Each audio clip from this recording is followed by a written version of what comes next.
Yo, Celtics Nation, buckle up for a video that's gonna hit every diehard Boston fan right in the feels. We've got two massive stories shaking up Beantown, and trust me, you're gonna want every single detail. The offseason is straight up, wild, and the future of our squad is on the line. Are we rising above the chaos or crashing hard? Grab a seat, smash that like button, hit the bell, and let's dive into these headlines that'll have you rethinking everything. Ready? Let's roll. What's brewing behind the scenes at TD Garden? The Celtics offseason is a full-on roller coaster, and first up is a story that's got us buzzing. Torrey Craig, our new wing, wants to stay in Boston. Yup, the guy who joined us from the Chicago Bulls in February after getting waived is all in on the Celtics vibe. But does he deserve a spot on next season's roster? Let's break it down. Craig, 34. Played just 17 games for us, averaging 2.7 points and 2.8 rebounds in 11.8 minutes. Not exactly lighting it up, right?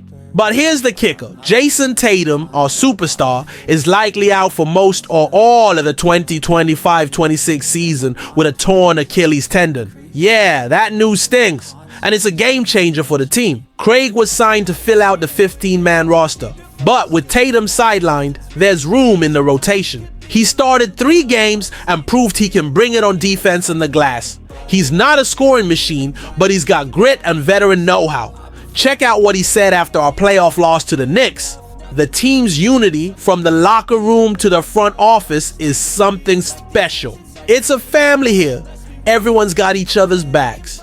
That's Boston, baby. Fans on X went wild over that quote, with tons saying he gets what it means to be a Celtic.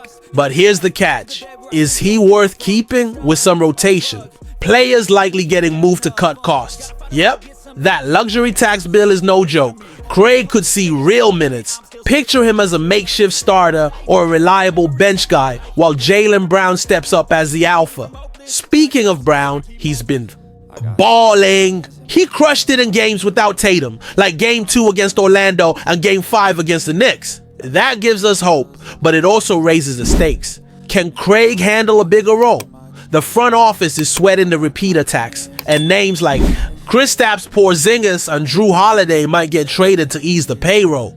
Craig, with his lower salary, could be a budget-friendly bet, but not everyone's sold. I saw a post on X like, Craig's a hustler, but he's not fixing our scoring problem without Tatum.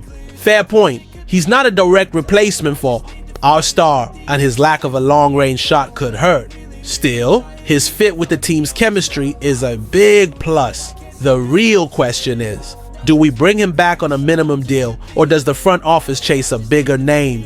While we're chewing on that, there's another bombshell that'll blow your mind. And while we're freaking out over Torrey Craig's future, the next story is an absolute earthquake that could reshape the Celtics' path. New owner Bill Chisholm is staring down a luxury tax bill that's straight up insane.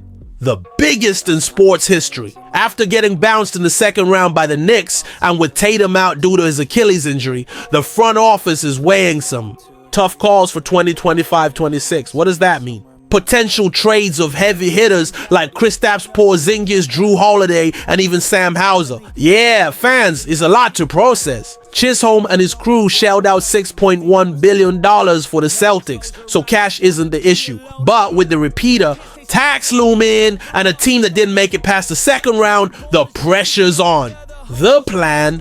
Trim salaries to dodge crippling financial penalties. Porzingis, for instance, is a beast when healthy, but his playoff injuries, including ACL virus that left him gasping, raise red flags. Fans on X are split. Some are like, trade him, he can't stay healthy for the postseason, while others argue our 7'2" unicorn is key to our 5-out game. Then there's Drew Holiday. The guy's a 2-time champ and 6-time all-defensive. Stud.